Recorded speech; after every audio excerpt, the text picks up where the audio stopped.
Hey Jay, Hey. are you ready for part 2 of empathy and empaths and all the things that have to do with that? Yes. And Heather and Jamie being spicy about it? I'm always ready for that. I mean, when are we not spicy? I feel like we warn people and then they're like, hey, we're expecting that from you. Yeah, and then, usually they like it. Yeah, So, usually. Yeah. I mean, it's always the things that we don't think people are going to be mad about that they are. Like, we'll be like, oh, people are going to not like this. And then they're fine with it. And then there'll be Exactly. some other weird thing we say. that And they're we're upset mad. about, I know. Still, people are Jeez. mad at us for the bear thing, which we didn't invent. We just Which, talked about. also, by the way, like, we were on that so early. I That know. became like a huge, literally like a talking point of this culture. Yeah. People are still talking about the man versus the bear. Yeah. We talked about that months ago. Yeah. And people were like, how dare you say that you choose the bear over the man? And now I'm like, oh, this is why, because the entire world agrees. Exactly. Yeah. Have some empathy, people. Exactly. Okay. The way I want to start this episode when we're talking about empathy is to sort of dive into the idea of perspective a little bit. Okay. Because empaths, of all the human beings I ever talked to, have the most trouble understanding, seeing, having clarity on their own perspective on things. Okay. If you said to an empath, this is how I feel about this, they will listen and they will take it in and they will understand it better than you understand it about yourself. Mm-hmm. But when it comes to their own stuff, they don't. Yep. Myself included. I would put myself at the top of this list. I'm so bad at seeing my own shit. So bad at it. And it's not that I'm not self-aware. It's not that I don't know the things are there. It's when my perspective is off a little, I have no idea. This is interesting. You think it's interesting, Jamie? I do, because I do the same thing, obviously. Yeah. But I think it's almost because you're so good about seeing someone else's perspective, then you're like too quick to shift away from your own, or like believe your own, or trust your own, because you're so used to switching into like seeing someone else's. Yeah. Because I do that to you. Like I'll say something and then I'll be like, but I know this is X, Y, and Z, or A, B, and C, and I'll like list like arguments against myself. Do you know what I mean? Yes, and I do this a lot. And I think all of the things, I think you would agree with this, the top things that I do that aggravate you, and I mean like in a love, because you love me and you don't want me to suffer, are because I can't shift out of a weird perspective on myself. Yourself, because you won't give yourself the same empathy that you would give to someone else. Exactly. Right. Okay. The standards are too high. Yes. And I think that to be true for most empathic people. Okay. What I think happens is that in people who are dialed less in the empathy spectrum, they don't have as high of a capacity for empathy.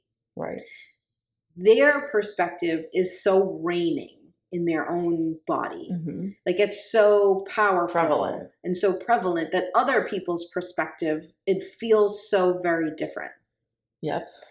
But to somebody who has a very high capacity for empathy, your perspective on me feels just as powerful as my perspective on me. That's accurate. So it's very difficult to go like, but what you think about me isn't true. What I think is true. Or like not to get stuck in the weeds of how it's going to be perceived by everyone, or how it is perceived based on evidence from like 1991 or something. Like, do you know what I'm saying? Like you get trapped because the difference between those things doesn't feel very different in your body. Yes, that's absolutely right. And I think that it's really a shame that we don't talk about that more. And we're going to get to some myths in a minute, but one of them is like empaths should only be around other empaths. Spoiler alert, I disagree with that. No. But I think it is important for empaths to have other empaths. The same as I think it's important for anyone to have someone who sort of in some way understands their experience. Yeah. So I do think that to be true, but you also need people in your life that you can bounce things off of and they can go, no.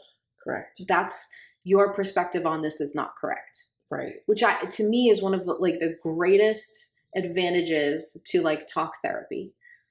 Yes. Is to say a bunch of shit to someone and then go and you're paying them. They're a professional. They have no real stake in the game. Right. To be do you think that maybe that's not 100% accurate? Or do you think maybe you're being too hard? Right. That's such an advantage in my opinion. Yeah. Having a friend that can do that, having a professional, both yeah, you need that. And if you are highly empathic, the ability to differentiate or place different amounts of significance on other people's perspective of you and your own is just naturally difficult for you. Yeah. I agree. And I think that's why we get labeled and sometimes mislabeled people pleasers. People pleasers are people who fear rejection. Mm-hmm. And that can be empaths, obviously. Yeah. Okay. But it's not an automatic label. Right. Because a lot of the times what you're calling a people pleaser is someone who just does not want someone to have a negative perspective about them. Right. Because that feels equally as strong as their own perspective on them. Yeah. It's complicated. Yeah, it is complicated. I'm thinking about myself and how I definitely do that. If I'm arguing with someone or upset about an interaction, I'm instantly thinking about why the other person would have done whatever they did. Yeah. And that's what I'll say to you. I'll be well, they were thinking, from their perspective, it's blah, blah, blah. Mm-hmm. And you're well, what about your perspective? Yeah. But it's so easy for me to shift into what everyone in the situation is thinking or feeling, or even just seeing it from their perspective, that it gets really convoluted. Yeah. Something that you yell at me kindly for all the time is for apologizing or sort of downplaying something happening to me, because I know somewhere in the world someone has it worse, which is a big perspective empathy problem. Yeah. Because it's I can't even sit in my own version, in my own perspective of how this feels, because my empathy is literally searching and worrying about people who have felt the same thing worse than me. Right, but it ends up that you're gaslighting yourself. 100%. And that's similar to what you are saying, that you're oh, but this person's perspective, and you're forgetting about your own perspective and your own needs, and the part of that needs to be vocalized. Putting that in the light, and that's a very difficult thing to walk through, because not putting that stuff out there or being some kind of selfless martyr, especially for women, is very celebrated in our culture. You'll be, oh my God, you're the best mom ever. Oh my God, you'll be given all the accolades. I'm going to put it in a Hallmark card about how selfless you are. I'm going to write it. I'm going to say it when you die at your funeral about how selfless you were. And please don't say that about me. Nope. Oh my God. If please, neither of us, whoever is at our services, will probably go out at the same time, knowing us. Don't call us selfless. No, we're not selfless. No, I'll do a lot for people, yes, but I want to think about myself too. I'm allowed to exist. Yes, with whether you shave your legs or not, you're allowed to exist. Yes. No? Yes. Okay. I could go That's on and on about trap, though. Is it? You know what I mean? But it's there needs to be more discussion on this, because if you don't know that that's harder for you than other people, you're going to think you're falling into that trap of there's something wrong with me, or I'm whatever. And it's no, it's actually harder for you. Right. Or people take advantage of me. Or you're going to think all these things that might not necessarily be true, because you're not realizing how much you're outputting. Think about when you first had your come to Jesus moment of, I think I have ADHD. Yes. And think about understanding ADHD and then what that did for you about how you felt about yourself, right? Yeah. And I'm not saying having empathy is the same as having a neurodiversity. It's just knowing something about yourself. And knowing this is how you operate, and this is how you're created. Because listen, people who have the capacity, a high capacity for empathy, notice me trying not to say empath very hard. And listen, I don't actually have a problem with that term, to be honest with you. It's just what's become of it. It's the way other people say it. Yeah, and it's not really an accurate description, because it's like calling yourself an intuitive. Like, well, everybody's intuitive and everybody's empathic. It's just where on the scale do you fall? Right. You know what I mean? Yeah. Okay. So anyways, if you're dialed high into the capacity to experience empathy, then it's because the world needs you to show up in a certain way. Mm-hmm. All right. The same as if you have a brain that's more ADHD or more autism or whatever, it's because the world needs you like that. Right. Okay. And so there's different things that you're better at than other people, and different ways that you serve that is better than other people in different ways. It doesn't make you better. It just makes you better at certain things. It makes you a lot worse at certain things too. Right. But you knowing that about yourself is helpful, because it informs the way you see yourself and your life experiences. 100%. So whether you're talking about empathy or ADHD or whatever it is, like, so many things are going to click into place once you know that about yourself. Yes. And then you can do a better job protecting yourself, having good boundaries, understanding yourself, knowing why things go wrong or go right for you. Knowing how to just take care of yourself at 100%. Yep. Okay. I could go on and on, but I'm going to try to cap it. All right. Okay. We're going to get to some myths. Okay. Okay. So in my research, compiled a list from all the articles. Listen, there were some good articles about empathy, but I could count them on one hand, and then all the other articles on every hand of every person I've ever met. Most of the articles are a little shitty about what empathy is. Mm-hmm. Not surprising. Yeah, no. I mean, that's what I mean about, like, it isn't taken seriously generally. Right. You know? The thing that I want to do is if you Google empathy or how to exist as an empath or like all of these things, I want to be able to counteract some of the stuff where I can, because a lot of it is half truths, where we can say, okay, this is true, but because otherwise you're going to be really, really misled.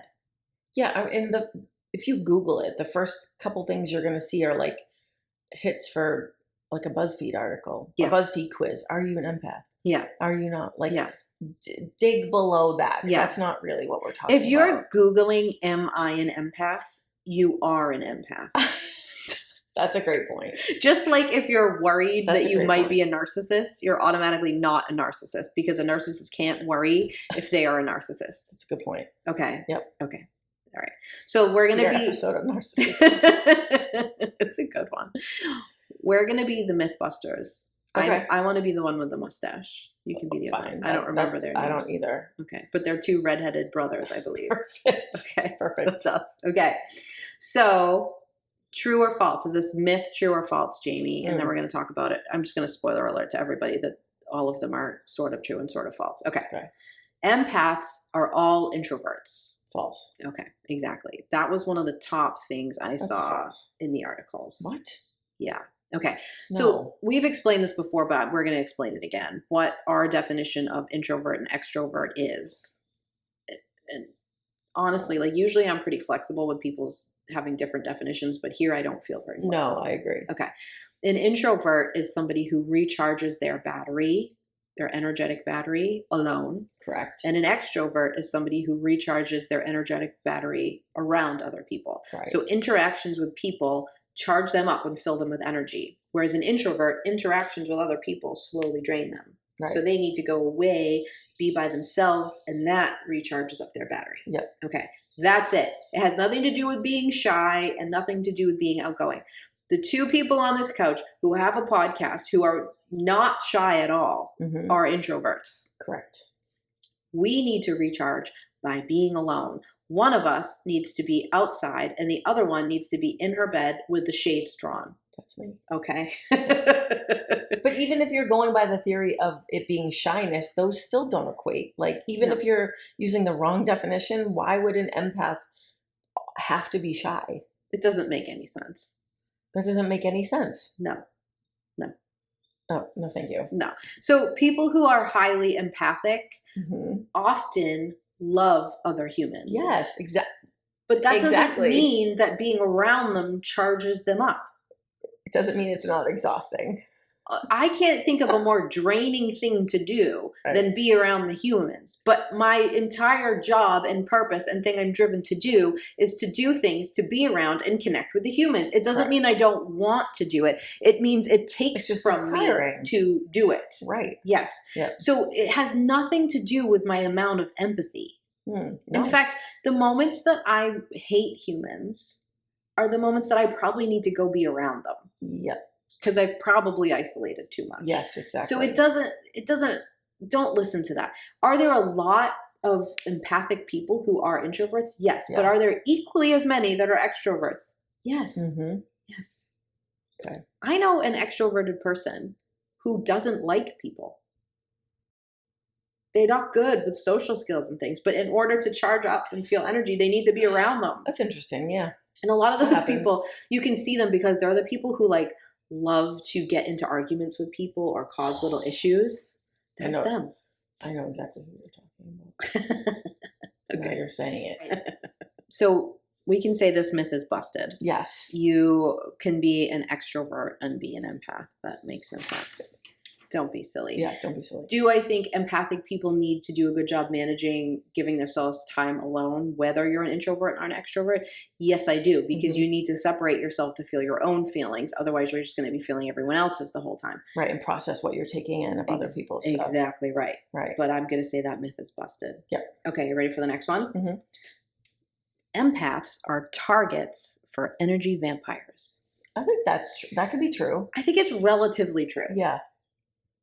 I mean, it's probably a juicy victim or someone like that. You know what I mean? Yeah. So let's explain what an energy vampire is to begin with. It's just somebody who sees someone with what they perceive as like good energy or energy that they want a part of, and they literally just like suck it out of you when they're near you. Right. Well, it maybe nefariously, but also maybe just because they don't realize they're doing it, and you're so comfy cozy to be around, like.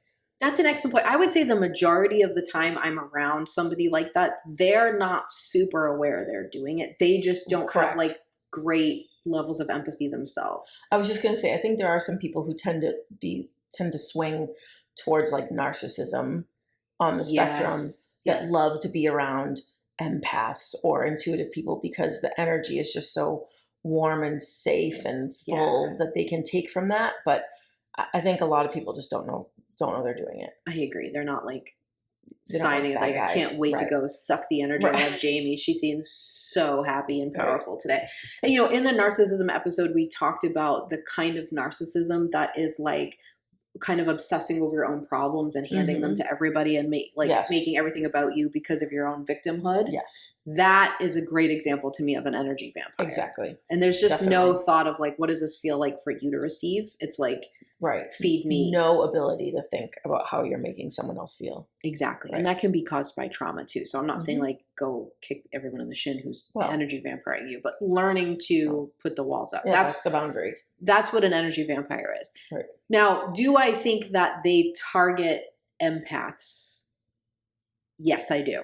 I think that energy vampires see somebody who has that kind of energy that is very caring and they go over to them. I think people sense that without knowing they sense it. Okay. It's why no matter where I sit, like if I have to take the train, which I don't enjoy because of my specific brand of empathy and probably autism, that's a difficult experience for me. But if I do, I will sit somewhere and then everyone will sit next to me, even though there's plenty of seats over there. Gravitate. And it drives me bonkers. Yeah. Okay. And that's just, they're not like, oh, she looks like an empath. That's not like the thought. It's just like a natural draw to someone's energy. Correct. Okay.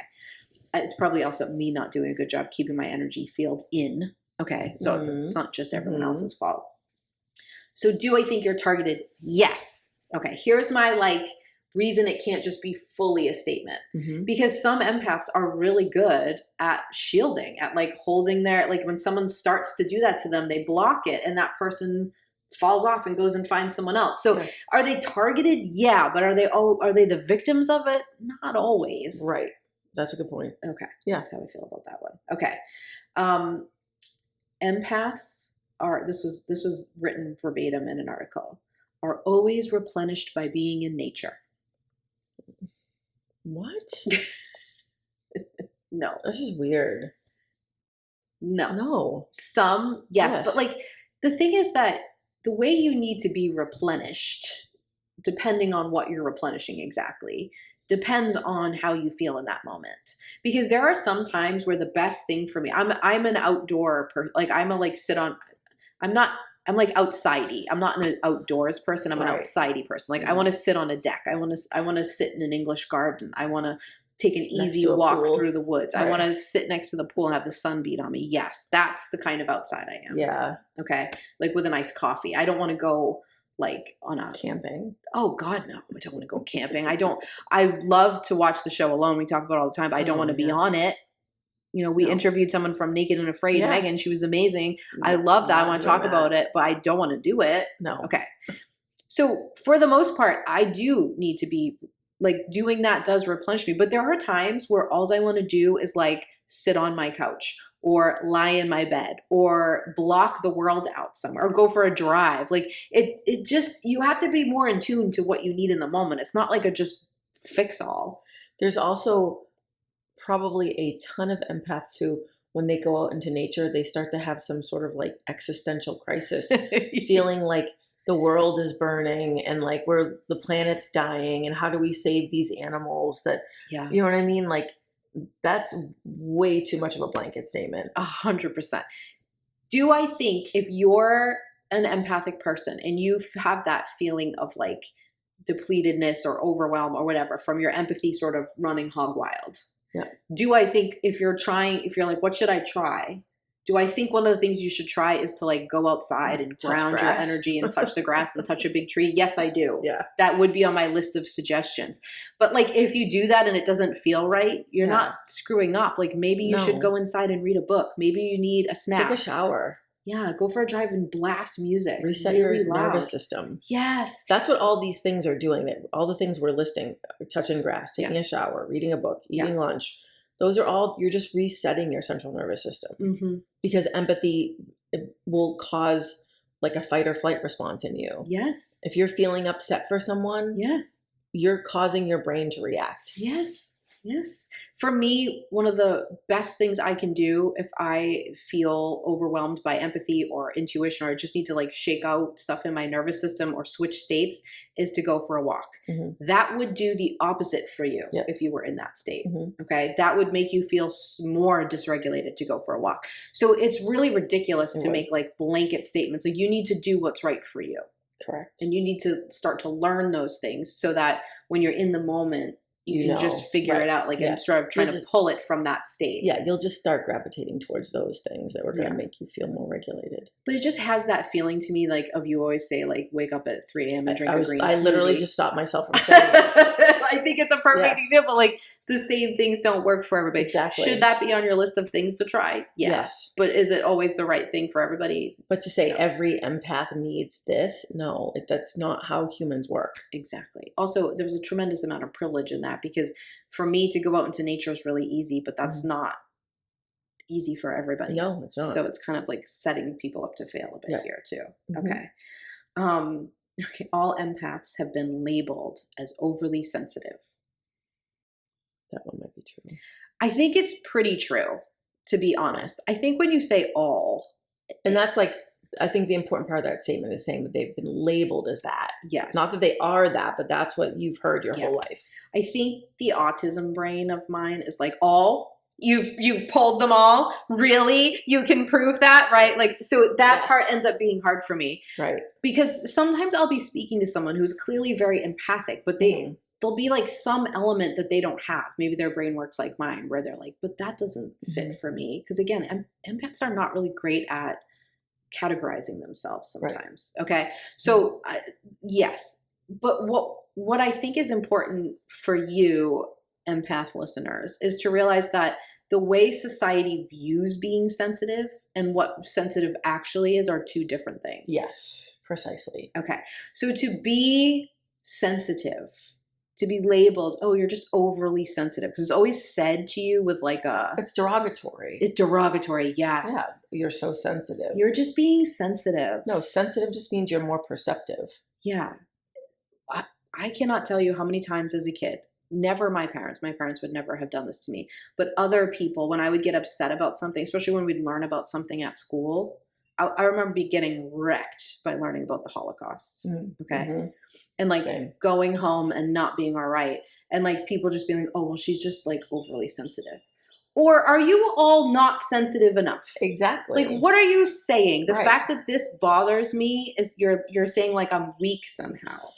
Correct. And a more appropriate statement would to say that she feels more. Yes. Maybe you are feeling more. That doesn't mean, and you are more sensitive to those feelings. Yeah.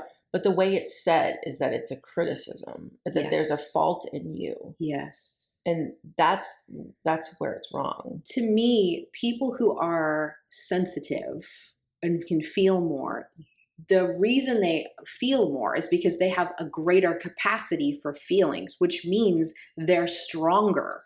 Correct, because you're carrying all of that. Yes, if you don't feel the same things I feel, it just means that you don't have the same capacity for feeling that I have. Yep. And do I feel sadder than other people about stuff? Yes, but I also feel happier than other people about stuff. So That's like, yep. you got to look at that. But you know, I remember as a kid, there was a TV show. This is going to date me a bit.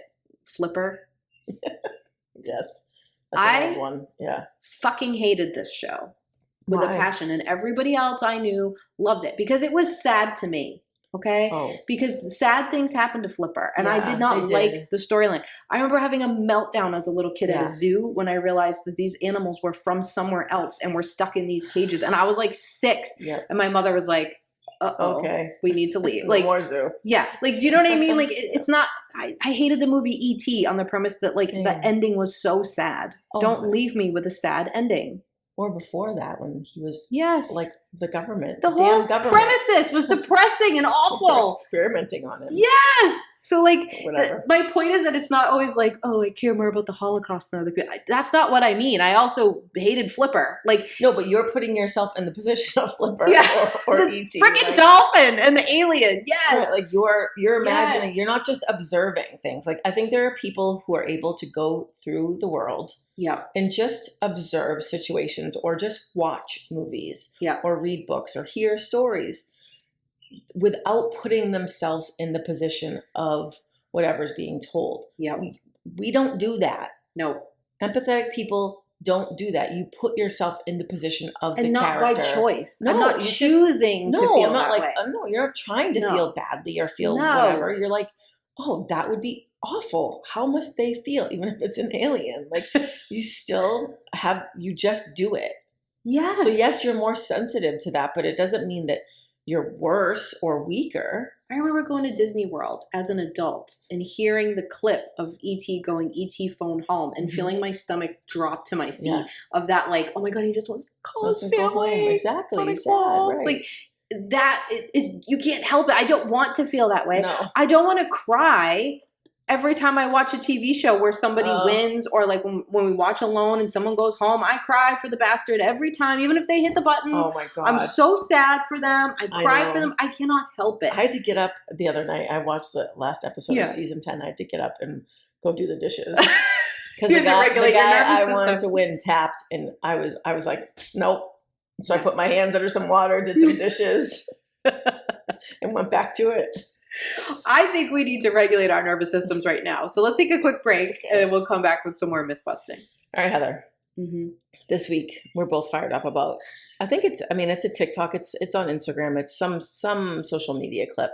I even saw it I saw it on TikTok, but like that was on the news. Oh, was it? Yeah. Oh, so there's a clip on the internet of a woman running a race, a half marathon.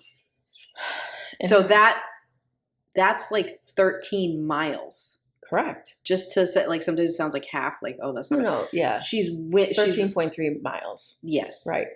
And she's running it, and she's about to win. The shot is win. It win the whole thing. First, like the ribbon's still up. Not cut. Exactly. She's about to win the whole thing. And the shot is from behind the ribbon, so you can see it.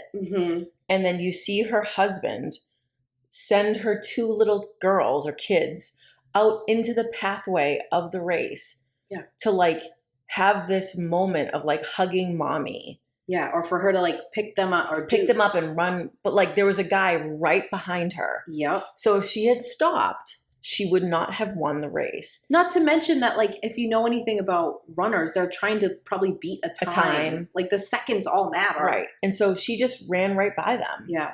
And the kids look devastated because the stupid father. We're presuming it's the father. Well, right. Yeah. The father set them up to feel that way. Yeah. And set the mother up to look like the bad guy. But like, I mean, from my side of the algorithm, I mean, I'm sure there's other sides where people are saying like, how dare she run past her child? I didn't see any of those. But either. Like everyone that I saw was like, how dare he put her in the position, like, like showing how hard it is as a woman and as a mother that like there's so many needs that are always being like asked of you. Like, yes, that even when you're having this moment of winning, like you trained for a really long time. Right. You're about to win a race, and the guy that's supposed to be your partner and supporter in life, instead of you guys being either just there cheering outside or behind the rope where you could give them the hug, you're interfering, because you think she needs to have this mommy moment, like why can't she just be someone who's running a race? I just have to say, I don't know what her name is because I couldn't find it, but I'm so proud of her for going around the children. Same. I'm so proud of her because you know that took something. Of course it did. You know, and you know so she felt bad. Yeah. Right. But it's so unfair. And I think it really like illustrates like the burden that's placed on women and like how there's always an ask of us, even when we think we're doing something for ourselves, even when we think people are supporting us. There's always something like that. Yeah, I mean, I'm thinking of an example that just happened, and we can cut this if it's not cool to talk about. But like where the school was calling to something to do with your kid and only called you, couldn't get you because they had the wrong number, and then never called your husband. Correct. The other parent. Not only do they always call the mother first, but they don't even attempt to call the father. Exactly. Right. Exactly. What? But that's like, it's like this invisible, like when they call that like the invisible labor of women. Yes. Like that's what it is. And, you know, like maybe as a man, it just doesn't feel like that big of a deal. But when you have that type of labor placed on you from like all aspects of your life, it's a heavy burden. Yeah. I even think about like what it must have taken that woman to set aside time for herself to train. Right. For a marathon, like how much that probably took from her. Yep. So like just that in itself is impressive to me. Yeah. And you want to have the nice moment with your kids. You want to have that, but like not at the detriment of achieving something. Yeah. And you know what? If you don't want to have that moment with your kids, if you're like, I think it would be easier for me if they weren't even here. Right. You're allowed that. Yes. You don't always have to have that. Correct. Especially, I mean, her kids were little. They're like toddlers. Yeah. So it's frustrating. I mean, I say women, if you're happen to be in a relationship with a man, without context, if he hasn't seen it already, show him the video and see how he reacts. I did that to my husband. I did too. And he was outraged for her, luckily. I mean, he's also a runner, so I think it was extra. But like, that should be, if that's not the reaction, sit down and have a talk. Exactly. Yeah. Yep. Yeah. And the comment sections were wild with women being like, it's like getting out of the shower and being handed the baby back before you've even gotten dressed. Like it's that. Exactly. Yeah. All right. Our next myth to bust. Okay. This one, it's another like, meh. Empaths are always overstimulated in crowds. Yeah. I mean, probably for a majority of people, but not always. I think if I could fix the statement, I would say that crowds can often be overstimulating for empaths. Right. Because I think when you sort of say like, it's like the obsession we all have with personality tests and quizzes and being fit into a category, which I mean, I fall victim to as well. But like we do this and then we're like, okay, so then all these things are true. Right. And it gets like trappy because, you know, for me, it's just black or white. Yeah. But for me, like I could be in a crowd and not be overstimulated. And then I could be in a crowd and be overstimulated. And there's just a different circumstance or a different how good I've done at taking care of myself or the state. Like there's so many things to that. I mean, I'm thinking of myself at a parade. You love a parade. I love a parade. And the more people, the better for that. Like the energetic. Yes. The thing I love about a parade is like the energy of it and like the cheering and the collectiveness of the event. But like you could put me in a group of like 10 people. Oh yeah. And I could feel overwhelmed. Oh, you know but what? not We in could like easily a run or parade overstimulate group. you. I'm just gonna say. Yes. I'm gonna say icebreaker. Oh. It could be 3 people, and you would be down. completely overstimulated. So it really is circumstantial. It is, and it's different for everybody. Right. I think if you kind of walk around being like, "Oh no, I'm going to be overstimulated in a crowd," or then you don't ever let yourself go in a crowd, that's not the right approach to this. Yeah, it's about just knowing your own things. Yeah. I mean, this is probably weird to say, but like I've kind of recently like passed out in a crowd. I don't really know what the problem was or if I'll ever figure that out. Mm-hmm. But like we have many theories to it. Yeah. But like sometimes that happens. Other times I can lead the crowd. Like yeah, exactly. Great point. But also don't be the guy who's like, I'm an empath, so I can't go to your function because I'm an empath and I don't do well in crowds. Like you're giving us all a bad name if you talk like that. Please stop. And like what you're telling me is that like you won't make an effort to show up. Yeah. Because you'd rather be the victim of it rather than the least empathy statement you could make. Right. Like rather than setting some boundaries. Right. And managing it. Yeah. Or when I'm in a crowd, when I'm in a group of people or at something where there's people, I'm happy to be there for a little while. Mm-hmm. But I never want to leave being alone to go there. Right. Do you know what I'm trying to say? Yes. There's always part of me that's like, we could just stay here. Right. Where there's not other people. Right. And this would be easier. But you can't let that run your life. No, I'm still going to go because once I'm there, I will be happy to be there until all of a sudden I'm no longer happy to be there. And then I will exit. Right. Like that's the things you need to learn about yourself. And it's okay that sometimes you can be in a crowd for a long time. Right. Sometimes you can go to Disney World and be fine. And other times you're around 5 people and you're jumping out of your own skin. Like all okay. Yep. I think it's these blankety statements that just really bother me. Yeah, I agree. So, okay. The next one is, I saw this in at least 5 articles because I was like, I'm going to say it and Jamie's going to hate it. It was all empaths are clairsentient. No. Absolutely not. What? It doesn't even make sense to me. It doesn't. We have episodes on the clairs. We have a lot of episodes on the clairs. So you can go listen to them if you want to understand more about what we're talking about. But clairsentience and empathy are similar. So I do understand, like empathy probably falls into the category for a lot of people of clairsentience. Mm-hmm. But to say that all people who are highly attuned to empathy have this one clair as their main one doesn't make any sense to me. No, you might be tapping into your clairsentience, like if you're feeling particularly empathic, but it doesn't mean that it's your number one. I think people are confusing the idea that so empathy is like feeling someone else's stuff. And so they're saying like, well, that's an act of clairsentience. Mm-hmm. And where that is 90% true. Mm-hmm. It is an act of clairsentience, but it's actually just an act of intuition, really, right? Like that doesn't mean that your main clair is clairsentience. Right. That doesn't, no. No, it doesn't mean that. Doesn't make any sense. Many articles that said that. It's weird. Yeah. Okay. This one we sort of hinted at in the first episode, but this is the myth. All empaths are highly attuned to other people. Oh, yeah. Nope. No. So you can be highly empathic towards animals. Yep. And not have much empathy. You don't like people, but you would put yourself on the front lines to save like a dog or any animal. I know those people. I do too. Okay. Plants. I know those people too. Yeah. They would dive in front of a tree. They know everything about plants. They love plants. They talk to the plants. If a plant dies, they do a funeral. Like they have a high level of empathy for that. Right. Okay. Physical spaces. High level of empathy for a building or like going to like traveling and like seeing certain places, like the space, protecting the space. Like I think a lot of the people who volunteer in museums are those kinds of empaths. They literally love the spot and the items inside. Mm-hmm. Okay. And then just the earth. I was going to say, yeah. One of the, like a weird element that I think sort of ties into this is weather. So there's a thing called being geosentient. Yep.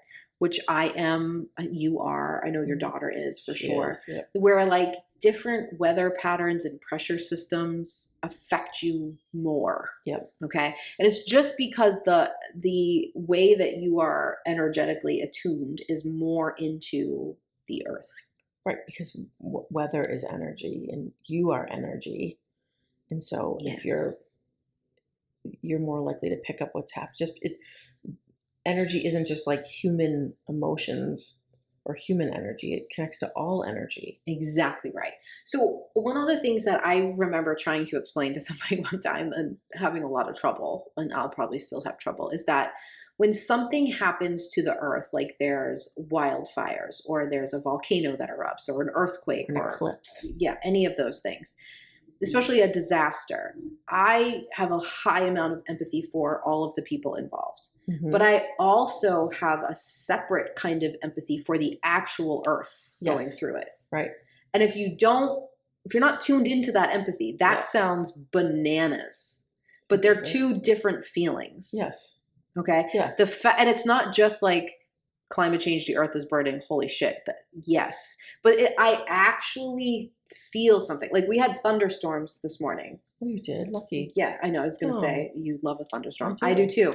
Because the energy of a thunderstorm has this like very interesting effect. And so I feel it. But as we had this thunderstorm, I'm like, oh my God, we're getting too much rain. And I actually felt upset about the fact that in our climate, we've gotten way more rain than what we normally get. And it's not just like I'm upset for a crop or something. It's like I literally feel upset that something's off with the earth. Exactly. And that's why like sort of intuitive, empathic, whatever people are made out to be sort of like crazy. Yeah. For when we see these natural disasters increasing. Yeah. Is because yes, they are scientific things that are just happening, but it's telling us energetically that something's off on the planet. Yes. Like the more that we have of all of this rain or tornadoes or whatever, you know what I mean? Like rising tides, like, yes, it is science. This is where science and intuition overlap. Like it is science. It's happening because of X and Y, right? But it's also telling us that something's off and we can feel that. Yes. That's the problem. And I think that's why I have such a issue with the fact that we spend so much time teaching people to have empathy.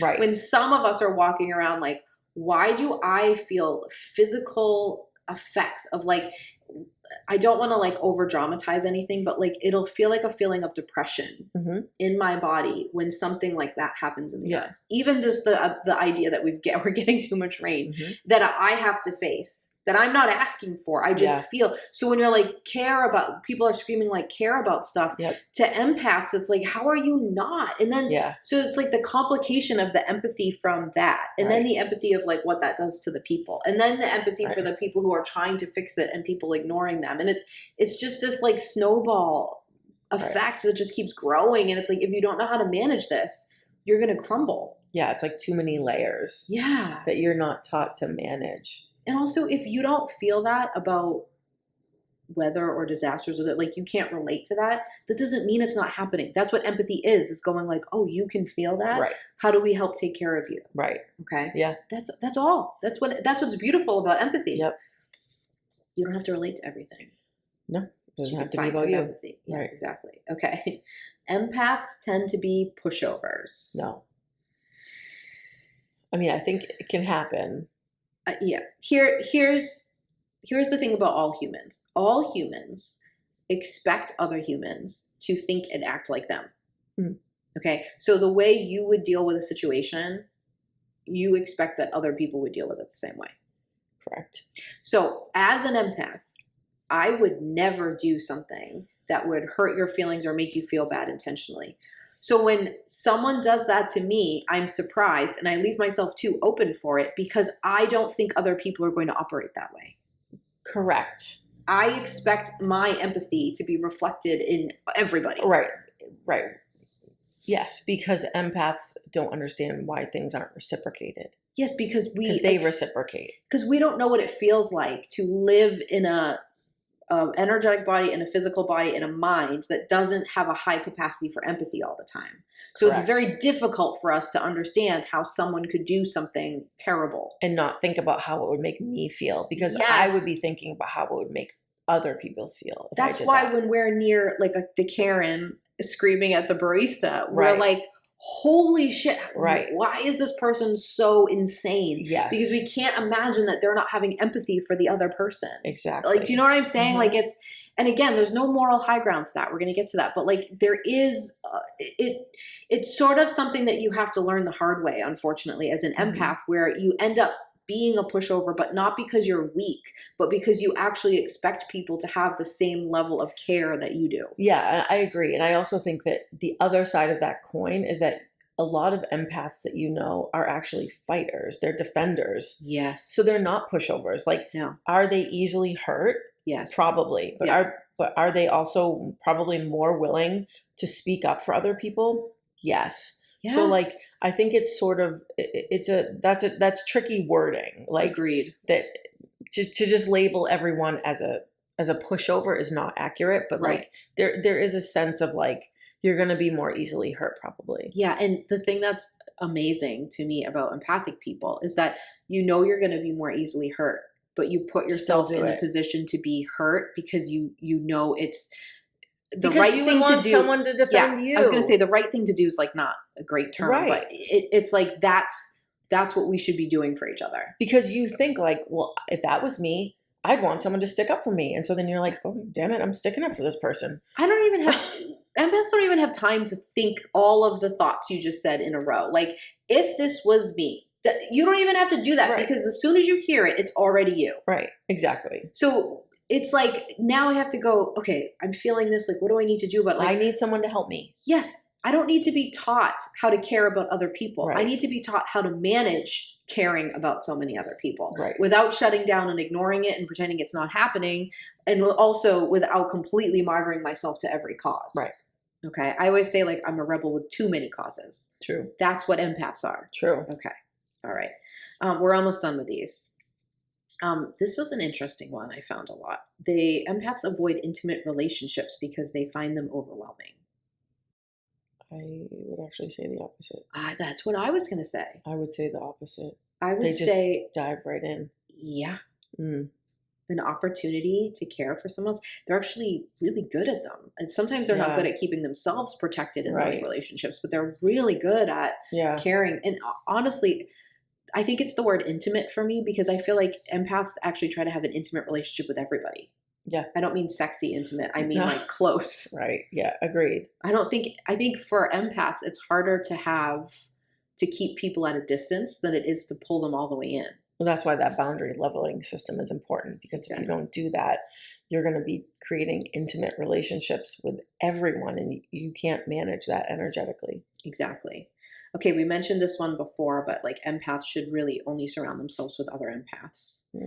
First of all, you need someone in the room to keep everyone from melting. Yeah, grounded, yeah. Yeah, but like that is silly, and empaths have no desire to only be around other empaths. Empaths want to be around all the people that need support at the time. Yeah. So that's a weird one to me.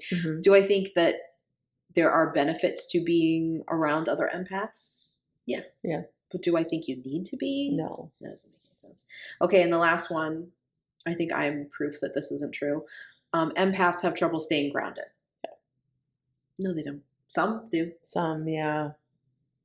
No. How much Taurus do you have in your chart? Because if it's half as much as I do, grounded's your natural state. True. In fact, I'm like, if I'm not grounded, I'm like, what the heck? Yeah, same. Yeah, it's just, that's weird. I think that plays into that like stereotype of like the flighty, like the Professor Trelawney archetype from Harry Potter. You know what I mean? Like that like mystical jangly bracelets thing that like, oh, I'm up in the outer space. You know what I mean? Yeah.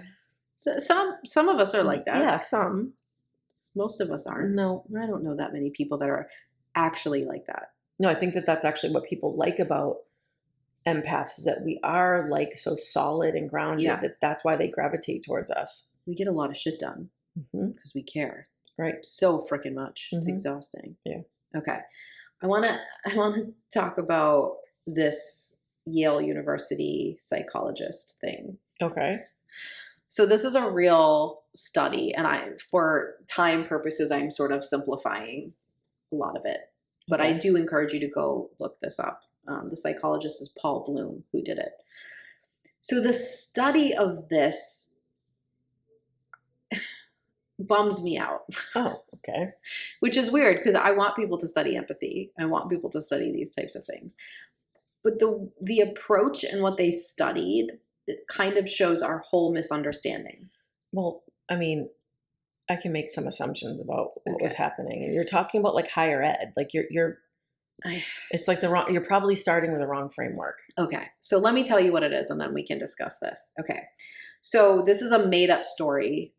This is part of the actual study. Okay. There was a group, there were participants in the study, but the story that they were given was made up. Okay. So these people who have participated in this study were told this story. And I'm going to simplify it for time, but the story is that a 10-year-old girl named Sherry Summers has a fatal disease. Doctors have placed Sherry on a wait list for treatment that will relieve her pain and potentially prolong her life. Sadly, this very bright, very brave girl learns that she has weeks or months before this will happen, before she'll perish from this. Okay. Imagine how that feels. This is what the participants are being told. Okay. What would you do, participant in the study, if you had the opportunity to bump her up that list? Would you do it? Sure. Okay. So this is the question given to everybody. Why not? Okay. 3/4 of the participants in this study, so the vast majority, said yes. Okay. So then the whole complicated way they go through this is to be like, gotcha, you just screwed over all the other people on that list. So that's the whole point. They're like, see, empathy is manipulative because you're saying that you care more about people, but you care more about one person than you cared about the hundreds of people on this list who now it was more fair for them to go first. Well, tell me about all of them and I'll set up a system for you to deliver the treatment. But so this is the thing that bothers me. It's because, and partially it's not just a higher ed misunderstanding of empathy. Come on, Paul. Right. But it's also how people in this industry present empathy and being an empath. So it's complicated. But the thing is that you're going off the assumption that people who have a high amount of empathy have some sort of moral high ground. When they don't. Right. Had you told us about Carl or Billy or Susan or Katrina, we would have wanted to bump them up the list, but you didn't tell us about them. Right. So you're it's connecting the wrong me. Study. You're connecting me to one person, and then you're asking me, do I want them to be well or stay unwell? Yeah. Why would I ever choose stay unwell? It's like that's a setup. It's such a bummer to me that there was like time and energy spent on studying and empathy and a swing and a miss. But Yale, like Ivy League colleges are like, they're like the microcosm of the patriarchy. Like no diss to anyone that gets into them. It's a feat and an accomplishment to get into any college. We're so proud of you. Yeah. Wonderful. Like, if you can go there and shake some shit up, do it. Because like that's the patriarchy. Yeah. Like it's framed by that. It's funded by that. Like look now, I mean, we want the side tangent. Look now where all the money of Ivy League colleges are going. Yeah. They're being funded into like the military complex. Yeah. They're being funded into Israel to cause genocide. Like you're talking about the establishment. Exactly. So any study through, no matter how liberal a professor is or how thoughtful or empathetic a professor is, it's going to be through the framework of the patriarchy. Exactly. And the other thing is that I encourage you guys to read about this because there's a lot more to it that you can read about and how it was conducted. So please do that. But the thing that I think is interesting is that they completely missed the point. Right. The point is that if you say like, hey, there's 100 people on a list who need a transplant to save their life. Mm-hmm. Okay. And you say that to an empath. Immediately they're worried about 100 people on the Yes. list, and they're thinking, well, how do we get these people what they need? And they're going to, if you know how to channel your empathy, you're going to try to take action, or you're going to find the empaths nearby who are experts in that field and help them take action, right? That's what's going to happen. Yep. But then if you further personalize it, right, and you put a story on the news about a kid that needs money for cancer or whatever, and then people are going to donate to that, that's a beautiful use of empathy. Yeah. But by that same argument, you could say, well, that money could have gone to these 20 people. Exactly. Like it doesn't make sense what you're trying to prove here. And the thing is that in our industry, people claim being an empath as if they are godly. Mm-hmm. Or better than. Yes. Right. And it's not that. Mm-mm. I know plenty of empaths who I wouldn't trust with like one of my children's care. Like, just because you have a high capacity for it doesn't mean you're not going to mislead it or be manipulated or any, like, do you know what I'm saying? Yeah. Like, it's just a complete misunderstanding of the study where these funds could have been used to understand what's going on in the brain. It could have been used to understand how to motivate people who don't have as much empathy. Like, what's happening with these people that you could then translate to the other people. And you actually proved empathy because you told me a story about someone. And I cared. And I cared about them. Yeah. And if you really wanted to see empathy, you should say, like, would you do something at your own expense to help Sherry? Right. Or how would you feel here? Like, how does hearing this story make you feel? Please describe How it. do you feel? What's it doing in your body? Or tell 2 different stories and shift how you tell them and the facts, and which one did you feel more, and use that information to know how to go out there and advocate for people better. Right. What does this prove? That there's no higher grounds, moral high ground to empathy? Already knew that. Right, exactly. That doesn't. It's just disappointing to me. You can call us Yale. We'll do a study. We'll lead it. We'll lead that study with our big old empathy, and we'll have some great ideas onto how you could actually measure it, right? And what you could actually, because also listen to how we're saying it. Like, well, how does this help anybody? It doesn't. So that's what empaths want. Right. Let's do a study that could actually help people. Help people, right? This just proves nothing. Right. Tell me something I already know. Oh, you're judging empaths? We already knew that. You didn't have to put $15,000 of a grant into it. Yeah. We already knew. We knew you didn't like empaths or understand them at all. Jesus. Yeah. All right. Any further thoughts as we wrap up this empathy episode? Plural, because there's 2 of them. Anything else you'd like to add to the mix of the complicated feat of being an empath in the world and understanding empathy? No, I just think it's more of like what we always talk about, is that it's not just a 10-step program that you can take and like be a world-class empath. It's like understanding boundaries, understanding your clairs, understanding your fears and desires, and putting all of this together to understand how it operates in you. You know, I think that's like the doing the work that we always talk about. Right. Like, that is so important, because as an empathic person, you want to be able to give. Right. And in order to give at a high capacity, you need to be able to care for yourself and protect yourself, protect the vessel that needs to give. So like knowing this just helps that. Exactly. And I think just any opportunity to fight back against the misinformation about this stuff is a big deal. So